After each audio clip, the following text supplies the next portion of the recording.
ಗೆಳೆಯರೆ, ಭಾರತದ ಯಾವ ರಾಜ್ಯದಲ್ಲಿ ಭಾರತದ ಯಾವ ರಾಜ್ಯದಲ್ಲಿ ಬೋಡೋ ಅಥವಾ ಬೋರೋ ಎನ್ನುವಂತಹ ಭಾಷೆಯನ್ನು ಮುಖ್ಯವಾಗಿ ಮಾತಾಡ್ತಾರೆ ಅಂತ ಈ ಪೊಲೀಸ್ ಎಕ್ಸಾಮಲ್ಲಿ ಕೇಳಿದ್ದಾನೆ. ನೀವಲ್ಲಿ ಆಪ್ಷನ್ಸ್ಗಳು ನೋಡ್ಬೋದು.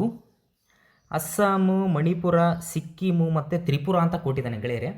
ಇಲ್ಲಿ ನೋಡಿ, ಅಸ್ಸಾಮಲ್ಲಿ ಯಥೇಚ್ಛವಾಗಿ ಮಾತಾಡೋದು ಅಸ್ಸಾಮಿ ಲ್ಯಾಂಗ್ವೇಜಲ್ಲಿ ಅಸ್ಸಾಮಲ್ಲಿ ಮಾತಾಡ್ತಾರೆ. ಮಣಿಪುರದಲ್ಲಿ ಮಣಿಪುರಿ ಅಥವಾ ಮೈಥಿಲಿಯನ್ ಅಂತ ಕರಿತೀವಿ, ಆ ಮೈಥಿಲಿಯನ್ ಲ್ಯಾಂಗ್ವೇಜನ್ನು ಮಣಿಪುರದಲ್ಲಿ ಬಳಸ್ತಾರೆ. ಹಾಗೆ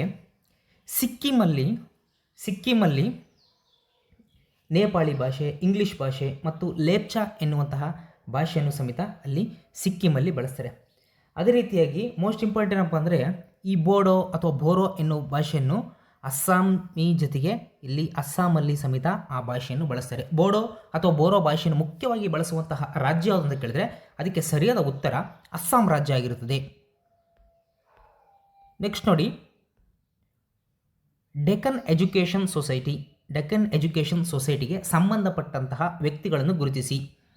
ಡೆಕ್ಕನ್ ಎಜುಕೇಷನ್ ಸೊಸೈಟಿಗೆ ಯಾರ್ಯಾರು ರಿಲೇಟೆಡ್ ಆಗಿದ್ದಾರೆ ಅಂತ ಇಲ್ಲಿ ಆಪ್ಷನ್ಸ್ ಕೇಳ್ತೇನೆ. ಆಪ್ಷನ್ಸ್ಗಳು ನೋಡ್ರಿ: ಬಾಲಗಂಗಾಧರ್ ತಿಲಕ್, ವಿ.ಕೆ. ಚಿಂಪ್ಲುಕರ್, ತುಳಸಿ ರಾಮ್, ಗೋಪಾಲ್ ಗಣೇಶ್ ಅಗರ್ವಾಲ್ ಅಂತ ಕೇಳಿದ್ದಾರೆ. ಗೋಪಾಲ್ ಗಣೇಶ್ ಅಗರ್ವಾಲ್ ಗೆಳೆಯರೆ, ಇಲ್ಲಿ ವಿ.ಕೆ. ಚಿಂಪ್ಲುಕರ್ ಅಂದರೆ ವಿಷ್ಣು ಶಾಸ್ತ್ರಿ ಚಿಂಪುಲ್ಕರ್ ಅಂತ. ವಿ.ಕೆ. ಅಂದರೆ ವಿಷ್ಣು ಶಾಸ್ತ್ರಿ ಚಿಂಪಲ್ಕರ್ ಗೆಳೆಯರೆ. ಇಲ್ಲಿ ಸರಿಯಾದ ಉತ್ತರ ಆಪ್ಷನ್ಸ್ 4 ಅಂದರೆ ಎ, ಬಿ ಮತ್ತು ಡಿ ಸರಿಯಾಗಿವೆ. ಎ, ಬಿ ಮತ್ತು ಡಿ. ಬಾಲಗಂಗಾಧರ್ ತಿಲಕ್, ವಿ.ಕೆ. ಚಿಂಪ್ಲುಕರ್ ಮತ್ತು ಗೋಪಾಲ್ ಗಣೇಶ್ ಅಗರ್ವಾಲ್ ಈ ಮೂರೂ ಜನರು ಸಮೇತ ಡೆಕ್ಕನ್ ಎಜುಕೇಷನ್ ಸೊಸೈಟಿಗೆ ಸಂಬಂಧಿಸಿದ್ದಾರೆ. ಸೊ ಸರಿಯಾದ ಉತ್ತರ ಆಪ್ಷನ್ಸ್ 4 ಆಗಿರುತ್ತದೆ. Options 4 A, B and D. Next ಗೆಳೆಯರೆ, ಇಲ್ಲಿ ಹೊಂದಿಸಿ ಬರೆಯಿರಿ ಅಂತ ಕೇಳಿದ್ರೆ ಮ್ಯಾಚ್ ದ ಫಾಲೋವಿಂಗ್ ಕೇಳಿದರೆ ಇಲ್ಲಿ ಫಸ್ಟ್ನೇದು ಏನಪ್ಪ ಅಂದರೆ ಯಾರು ಕರ್ತೃಗಳನ್ನ ಕೇಳಿದ್ದಾರೆ, ಅದನ್ನು ಆ ಕೃತಿಯನ್ನು ಬರೆದವ್ರು ಯಾರು ಅಂತ ಕೇಳಿದ್ದಾರೆ. ಇಲ್ಲಿ ಮೊಹಮ್ಮದ್ ಇಕ್ಬಾಲ್, ಲಾಲಾ ಲಜಪತ್ ರಾಯಿ, ದೀನಬಂಧು ಮಿತ್ರ ಅವರು, ಸಚಿಂದ್ರನಾಥ್ ಸನ್ಯಾಲ್ ಇವ್ರನ್ನ ಕೇಳಿದರೆ, ಈ ಕಡೆ ರೈಟ್ ಸೈಡ್ಗೆ ಅವರ ಕೃತಿಗಳು Bandi Jeevan, Neeldarpan, the reconstruction of religious thoughts in Islam ಮತ್ತು ಅನ್ಹ್ಯಾಪಿ ಇಂಡಿಯಾ ಅಂತ ಕೇಳಿದ್ದಾರೆ. ಗೆಳೆಯರೆ, 43ನೇದಕ್ಕೆ ಸರಿಯಾದ ಉತ್ತರವನ್ನು ನಾವು ನೋಡ್ತಾ ಹೋಗೋಣ. ಎಸ್, ಇದಕ್ಕೆ ಸರಿಯಾದ ಉತ್ತರ ಆಪ್ಷನ್ಸ್ 3 ಅಂದರೆ ಮೊಹಮ್ಮದ್ ಇಕ್ಬಾಲ್ ಇವರು the reconstruction of religious thoughts in Islam ಎನ್ನುವಂತಹ ಪುಸ್ತಕವನ್ನು ಬರೆದಿದ್ದಾರೆ.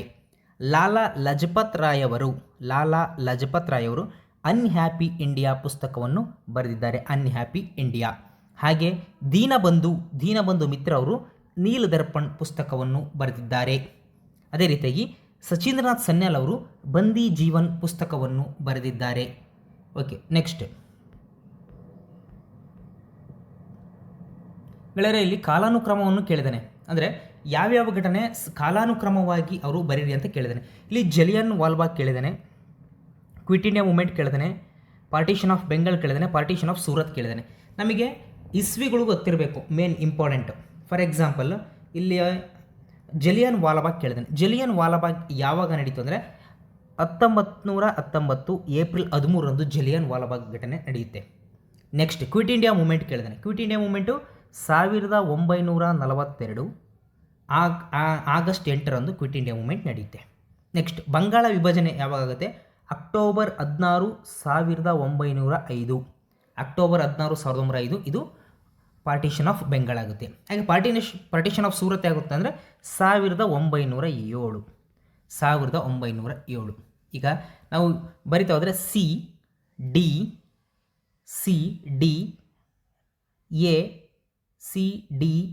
ಬಿ ಸರಿಯಾದ ಉತ್ತರ CDAB. ಆಪ್ಷನ್ಸ್ ಇಲ್ಲದ್ರೆ ಆಪ್ಷನ್ಸ್ ಡಿ CDAB. ಅಂದರೆ ಕಾಲಾನುಕ್ರಮವಾಗಿ ಬರಿಬೇಕು, ಇಸ್ವಿಗಳು ನೆನಪಿರಬೇಕು. ಜಲಿಯನ್ ವಾಲಾಬಾಗ್ ಅಂದರೆ 1919, ಕ್ವಿಟ್ ಇಂಡಿಯಾ ಅಂದರೆ 1942, ಬಂಗಾಳ ವಿಭಜನೆ 1905, ಸೂರತ್ ವಿಭಜನೆ 1907.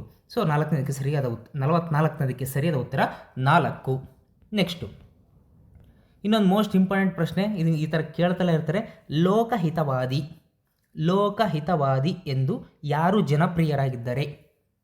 ಯಾರು ಫೇಮಸ್ ಆಗಿದ್ದಾರೆ ಲೋಕಹಿತವಾದಿ ಅಂತ ಇಲ್ಲಿ ಪ್ರಶ್ನೆಯನ್ನು ಕೇಳಿದರೆ 45ನೇದು. ಎಸ್, ಸರಿಯಾದ ಉತ್ತರ ಗೋಪಾಲ್ ಹರಿ ದೇಶ್ಮುಖ್. ಗೋಪಾಲ್ ಹರಿ ದೇಶ್ಮುಖ್ ಇವರು ಲೋಕಹಿತವಾದಿ ಎಂದು ಜನಪ್ರಿಯರಾಗಿದ್ದಾರೆ. ನೆಕ್ಸ್ಟ್ ನೋಡಿ, ಒಂದು ಸ್ವಲ್ಪ ಡೀಪಾಗಿ ಕೇಳೋದು ಅಂತಾರಲ್ಲ ಆ ಪ್ರಶ್ನೆ. ಹಿಸ್ಟ್ರಿಯಲ್ಲಿ ಒಂದು ಸ್ವಲ್ಪ ಡೀಪಾಗಿ ಕೇಳಿದ್ದಾನೆ ನೋಡಿ. ಪ್ರಶ್ನೆ ಭಾಳ ಚೆನ್ನಾಗಿದೆ. ಈ ಕೆಳಗಿನ ಭಾರತದ ಯಾವ ಸ್ಥಳದಲ್ಲಿ ರೋಮನ್ನರು ಆಗಸ್ಟನ ದೇವಾಲಯವನ್ನು ನಿರ್ಮಿಸಿದರು ಎಂದು ಹೇಳಲಾಗಿದೆ? ಈ ಕೆಳಗಿನ ಯಾವ ಸ್ಥಳದಲ್ಲಿ ರೋಮನ್ನರು ಆಗಸ್ಟನ ದೇವಾಲಯವನ್ನು ನಿರ್ಮಿಸಿದರು ಎಂದು ಹೇಳಲಾಗಿದೆ? ಗೆಳೆಯರೆ, ಇದಕ್ಕೆ ಸರಿಯಾದ ಉತ್ತರ ಮುಜಿರಿಸ್. ಮುಜಿರಿಸ್. ಇಲ್ಲಿ ಸ್ವಲ್ಪ ಹಿಸ್ಟ್ರಿ ಒಳಗೆ ಸ್ವಲ್ಪ ಡೀಪಾಗಿ ಹೋದಾಗ ಈ ಥರ ಪ್ರಶ್ನೆಗಳು ಬರ್ತವೆ. ನೋಡೋಕ್ಕೆ ಸಿಂಪಲ್ ಆಗಿದೆ, ಬಟ್ ಇದು ಗೊತ್ತಿದ್ರೆ ಮಾತ್ರ, ಓದಿದ್ರೆ ಮಾತ್ರ ಹಾಕಕ್ಕೆ ಸಾಧ್ಯ. ಯಾವ ಸ್ಥಳದಲ್ಲಿ ರೋಮನರು ಆಗಸ್ಟನ ದೇವಾಲಯವನ್ನು ನಿರ್ಮಿಸಿದರು ಅಂತ ಕೇಳಿದ್ರೆ ಮುಜಿರಿಸ್. ಸರಿಯಾದ ಉತ್ತರ ಮುಜಿರಿಸ್. ನೆಕ್ಸ್ಟ್ ಎಲ್ಲರೂ ಇನ್ನೊಂದು ಮೋಸ್ಟ್ ಇಂಪಾರ್ಟೆಂಟ್ ಪ್ರಶ್ನೆ, ಪ್ರತಿಯೊಬ್ಬರಿಗೂ ಇದ್ರ ಬಗ್ಗೆ ಗೊತ್ತಿರಬೇಕು ನೋಡಿ. ಮತ್ತು ಅವನೇನು ನಮ್ಮ ಕರ್ನಾಟಕ ಬಿಟ್ಟು ಬೇರೆ ಎಲ್ಲೂ ಕೇಳಿದ, ಕರ್ನಾಟಕದ ಒಳಗಡೆ ಕೇಳಿರ್ತಕ್ಕಂಥ ಒಂದು ಪ್ರಶ್ನೆ. ಸೆಂಟ್ರಲ್ ಕಾಲೇಜ್, ಬೆಂಗಳೂರಲ್ಲಿರ್ತಕ್ಕಂಥ ಸೆಂಟ್ರಲ್ ಕಾಲೇಜು ಅದು ಯಾವ ಸ್ಟೈಲಲ್ಲಿದೆ, ಯಾವ ಶೈಲಿಯಲ್ಲಿದೆ ಅಂತ ಅವನು ಕೇಳಿದ್ದಾನೆ. ಬೆಂಗಳೂರಲ್ಲಿರ್ತಕ್ಕಂಥ ಸೆಂಟ್ರಲ್ ಕಾಲೇಜ್ ಗೋತಿಕ್ ಶೈಲಿಯಲ್ಲಿದೆ. ಗೋತಿಕ್ ಶೈಲಿ. ಎಗೆ 4 ನೋಡಿ, ಇದು ಹಾಕಿದೆ, ಇಲ್ಲೂ ಹಾಕಿದೆ A. Next Sharadamba temple in Sringeri. ಶೃಂಗೇರಿಯಲ್ಲಿರ್ತಕ್ಕಂತಹ ಶಾರದಾದೇವಿ ಟೆಂಪಲ್ ಯಾವ ಶೈಲಿಯೊಂದಿಗೆ? ಅದು ಸರಿಯಾದ ಉತ್ತರ ದ್ರಾವಿಡ ಶೈಲಿ. ಸೆಂಟ್ರಲ್ ಕಾಲೇಜ್ ಬೆಂಗಳೂರು ಗೋತಿಕ್ ಶೈಲಿಯಲ್ಲಿದೆ. ಶಾರದಾಂಬ ಟೆಂಪಲ್ ಶೃಂಗೇರಿ ದ್ರಾವಿಡ ಶೈಲಿಯಲ್ಲಿದೆ. ಎಗೆ 4, ಬಿಗೆ 1. ಎಗೆ 4, ಬಿಗೆ 1 ನೋಡಿ. ಎಗೆ 4, ಬಿಗೆ 1 ಇರೋದು ಕೇವಲ ಇದೊಂದು ಮಾತ್ರ, ಅಂದರೆ ಆಪ್ಷನ್ ಸಿ. ನೆಕ್ಸ್ಟ್ ನೋಡಿ, ವಾಣಿ ವಿಲಾಸ ಆಸ್ಪತ್ರೆ ಬೆಂಗಳೂರು. ವಾಣಿ ವಿಲಾಸ ಆಸ್ಪತ್ರೆ ಬೆಂಗಳೂರು ಇದು ಆಧುನಿಕ ಶೈಲಿ ರೂಪದಲ್ಲಿದೆ. ಅದಾದಮೇಲೆ ಕಮಲ್ ಮಹಲ್ ಹಂಪಿ. ಹಂಪಿಯಲ್ಲಿರ್ತಕ್ಕಂಥ ಕಮಲ್ ಮಹಲು ಇಂಡೋ ಇಸ್ಲಾಮಿಕ್ ಶೈಲಿಯಲ್ಲಿದೆ. ಕಮಲ್ ಮಹಲ್ ಎಲ್ಲಿದೆ ಅಂತಲೂ ಪ್ರಶ್ನೆ ಪತ್ರಿಕೆಯಲ್ಲಿ ಕೇಳಿದ್ದಾನೆ. PC ಪ್ರಶ್ನೆ ಪತ್ರಿಕೆಯಲ್ಲಿ ಕೇಳಿದೆ ಕಮಲ್ ಮಹಲ್ ಎಲ್ಲಿದೆ ಅಂತ. ಕಮಲ್ ಮಹಲ್ ಯಾವ ಶೈಲಿಯಲ್ಲಿದೆ ಅಂತಲೂ ಸಪ್ರೇಟ್ ಕೇಳಿದೆ. ಇಲ್ಲೇ ಮಾಡಿದರೆ ಮ್ಯಾಚ್ ದ ಫಾಲೋವಿಂಗಲ್ಲಿ ಸ್ವಲ್ಪ ಎಕ್ಸ್ಟ್ರಾ ಅಡಿಷ್ನಲ್ ಹಾಕಿ ಅಂತ ಹೋಗಿದ್ದಾನೆ ಅಷ್ಟೇ. ಸೆಂಟ್ರಲ್ ಕಾಲೇಜ್ ಬೆಂಗಳೂರು ಗೋತಿಕ್ ಶೈಲಿಯಲ್ಲಿದೆ. ಶಾರದಾಂಬ ಟೆಂಪಲ್ಲು ದ್ರಾವಿಡ ಶೈಲಿಯಲ್ಲಿದೆ. ವಾಣಿ ವಿಲಾಸ ಆಸ್ಪತ್ರೆ ಬೆಂಗಳೂರು ಇದು ಆಧುನಿಕ ಶೈಲಿಯಲ್ಲಿದೆ. ಕಮಲ್ ಮಹಲ್ ಹಂಪಿ ಇದು ಇಂಡೋ ಇಸ್ಲಾಮಿಕ್ ಶೈಲಿಯಲ್ಲಿದೆ. ಓಕೆ, ನೆಕ್ಸ್ಟ್ ನೋಡಿ, ಈ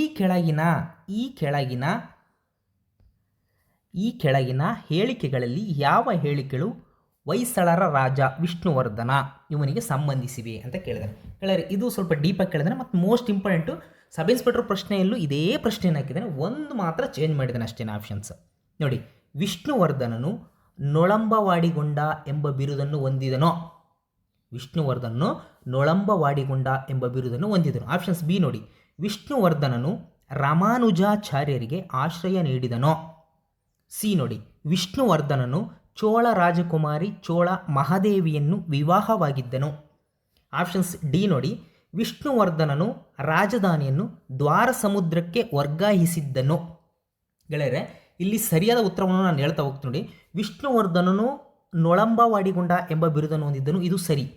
ಅವನು ಉಚ್ಚಂಗಿಯಲ್ಲಿ ಪಾಂಡ್ಯರನ್ನು ಸೋಲಿಸ್ತಾನೆ. ವಿಷ್ಣುವರ್ಧನ ಉಚ್ಚಂಗಿಯಲ್ಲಿ ಪಾಂಡ್ಯರನ್ನು ಸೋಲಿಸಿ ಅವನು ನೊಳಂಬವಾಡಿಗೊಂಡ ಎನ್ನುವಂತಹ ಒಂದು ಬಿರುದನ್ನು ಪಡ್ಕೊಳ್ತಾನೆ.